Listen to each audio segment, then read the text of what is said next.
Please be seated, gentlemen.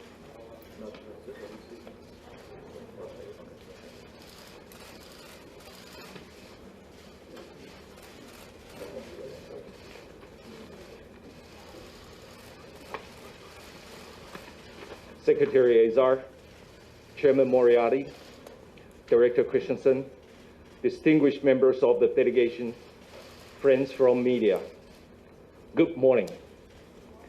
I'm truly delighted to welcome Secretary Azar and his delegation, the highest-ranking U.S. delegation to visit Taiwan since 1979. On behalf of the Ministry of Foreign Affairs, I'm deeply honored to receive you. Secretary Azar's visit could not be more timely. The world is still suffering from the COVID-19 pandemic, and many have to face a possible second, even third wave of outbreak. Taiwan, as opposed to some early predictions by international experts, has done fairly well in containing the pandemic. With early deployments of resources and quick responses by all related agencies, our people have been able to continue with their normal life uninterrupted by the threat of the virus. In fact, the people of Taiwan are all too familiar with dealing with threats, be it military, diplomatic, or the threat of epidemics. These are just parts of our daily adventures. Health officials in our Central Epidemic Command Center, just like the Commander-in-Chief and our military officials, are always on high alert and stand ready 24/7 to defeat the enemy, visible or invisible. The 2003 SARS taught us a hard lesson, and thanks to those invaluable experience, this time, Taiwan is able to showcase the world how an open society could deploy democracy and transparency in its combat against the virus. In contrast to an authoritarian model where the authority is too crippled to disclose fact, in the transparent Taiwan model, we simply cannot afford to lie or to conceal. We understand the COVID battle could not be fought in silos. Throughout the COVID-19 pandemic, Taiwan has donated 51 million surgical masks worldwide, including more than 10 million to the US and other PPEs, to provide sound protection to medical personnel on the front line. And we ask for nothing in return. Truth is, we even had to deliver these supplies quietly in some occasions to keep the recipients free from trouble. Yes, trouble from Beijing. Taiwan is no stranger to such troubles. Our life has become increasingly difficult as China continues to pressure Taiwan into accepting its political conditions that will turn Taiwan into the next Hong Kong. However, we are fortunate to have good friends like the US and its enthusiastic members like Secretary Azar, who was always there supporting each and every fight of Taiwan for international space.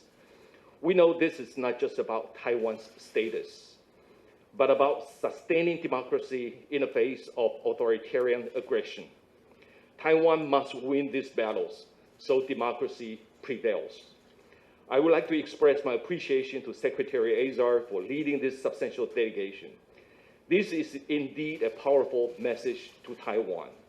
As good partners in the free and open Indo-Pacific, we sure do have a lot to share with each other, and I look forward to our discussions. Thank you. Well, thank you, Minister Wu, for welcoming me to Taiwan and for the opportunity to meet with you and your team today. I'd also like to thank the media for coming. What a vibrant and concrete example of the shared democratic, open, transparent values that Taiwan represents. It is an honor to be here to bring greetings from President Trump and to be here to recognize Taiwan's health leadership. The COVID-19 crisis has reminded us all that Taiwan has a great deal to be proud of on the world stage. You've been a model for the world in your COVID-19 response. Beyond that, you've come to the aid of your neighbors, including the Pacific Island states, with donated supplies and direct technical assistance under the slogan, Taiwan can help. Taiwan is helping. The United States believes that Taiwan's accomplishments should be recognized on the world stage, and that Taiwan should be able to share these lessons and its world-class expertise in international fora.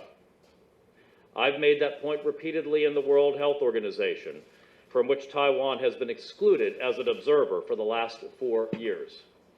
I have been a witness to the harmful and counterproductive results of excluding Taiwan from these international settings.